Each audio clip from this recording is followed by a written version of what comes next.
Hello friends, welcome to my channel రేనాటిస్ kitchen. ఈరోజు ఈ వీడియోలో ఎలాంటి వంట సోడా, పెరుగు, ఏమీ లేకుండా మనం స్పాంజీ దోశ చూద్దామండి. చాలా ఈజీగా చేసుకోవచ్చు.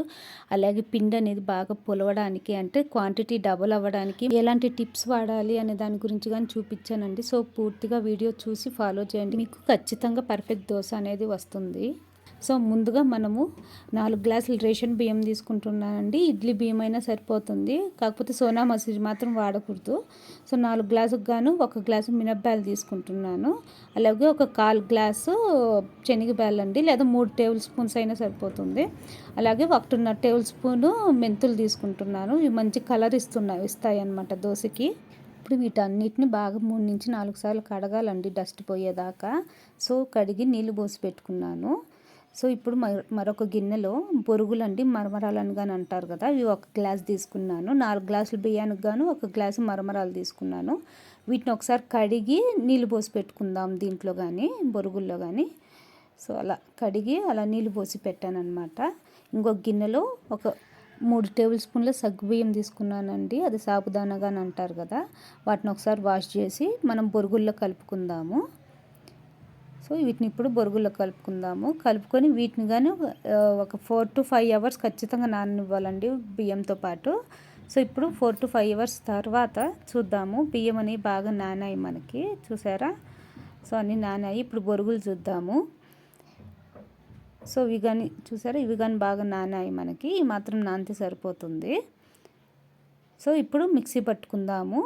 ఇందులో ముందుగా కొన్ని బియ్యం వేసుకుంటున్నానండి. బియ్యం వేసుకొని మనం నానబెట్టుకున్న బొరుగులు అవి వేసుకుంటాను, ఎందుకంటే అన్ని బొరుగులు తక్కువ ఉన్నాయి కదా. సో టైం కలిసి వస్తుందని అన్నీ కలిపి వేసుకుంటున్నాను. సో ఇప్పుడు వీటిని మెత్తగా ఫైన్ పేస్ట్ లాగా గ్రైండ్ చేసుకోవాలండి. చూసారా, ఇలా అనమాట, మెత్తగా ఫైన్గా ఉండాలన్నమాట. ఎక్కడ బరక అనేది ఉండకూడదు మనకి బ్యాటర్లో. బరకుంటే మనకి పొంగదనమాట పిండి అనేది. సో అందుకు వెన్నలాగా మెత్తగా గ్రైండ్ చేసుకోవాల్సి ఉంటుంది. సో ఇప్పుడు మిగతా పిండి కానీ అలాగే గ్రైండ్ చేసుకుందాము.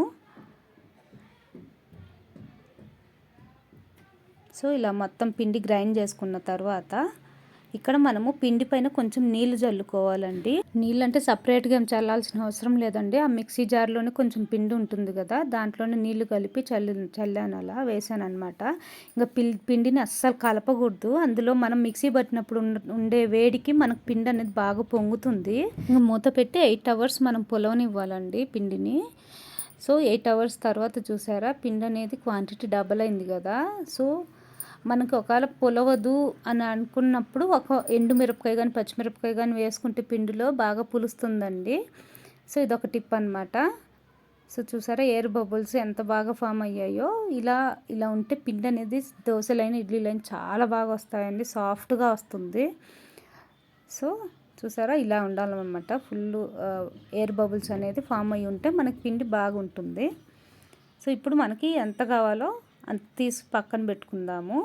అలాగే పిండిని ఎలా పడితే అలా కలపకూడదండి. ఒక సైడ్ ఒకసారి అలా తిప్పితే సరిపోతుంది, ఒకే డైరెక్షన్లో.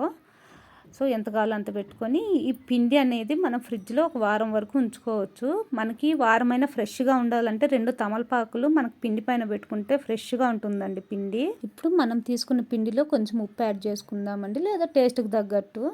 సో కొంచెం ఉప్పు యాడ్ చేసుకొని కలుపుకుందాము. కొంచెం బ్యాటర్ కానీ కొంచెం థిక్గా అనిపిస్తే కొంచెం వాటర్ యాడ్ చేసుకుంటే సరిపోతుంది. ఇక్కడ నాకు ఈ కన్సిస్టెన్సీ సరిపోయిందండి. సో దోశలు పోసుకుందాము. దోశలు అంటే మనం పల్చగా పోసుకోకుండా ఇలా కొంచెం లైట్గా స్ప్రెడ్ చేస్తే సరిపోతుంది. అప్పుడు మనకి పిండి అనేది బాగా స్పంజీగా వస్తాయి అన్నమాట దోశలు. సో చూసారా, మనకు దోశ వేస్తానే ఎంత బాగా ఎయిర్ బబుల్స్ అనేవి ఏర్పడ్డాయో. సో ఇప్పుడు తిప్పుకుందాము దోశని ఇంకో పక్కకి. మనం మెంతులు వేసుకోవడం వల్ల మనకి దోశ అనేది మంచి కలర్ వస్తుందండి. ఈ దోశని 2 వైపులు కాల్చాల్సిన అవసరం లేదండి, ఒకవైపు కాల్చినా బాగుంటాయి దోశలు. సో అలాగే మిగతా దోశలన్నీ వేసుకుందాము. ఇక్కడ దోశలన్నీ మీడియం ఫ్లేమ్ పైన పెట్టుకొని వేసుకోవాలండి, అప్పుడే మనకు చక్కగా వస్తాయన్నమాట. మీరు కనుక నా ఛానల్ కొత్తగా విజిట్ చేస్తుంటే please subscribe to my channel and పక్కనే ఉన్న బెల్ ఐకాన్ని క్లిక్ చేయండి. సో నా కొత్త వీడియోస్ ఏ వచ్చినా మీకు నోటిఫికేషన్ వస్తుంది తొందరగా.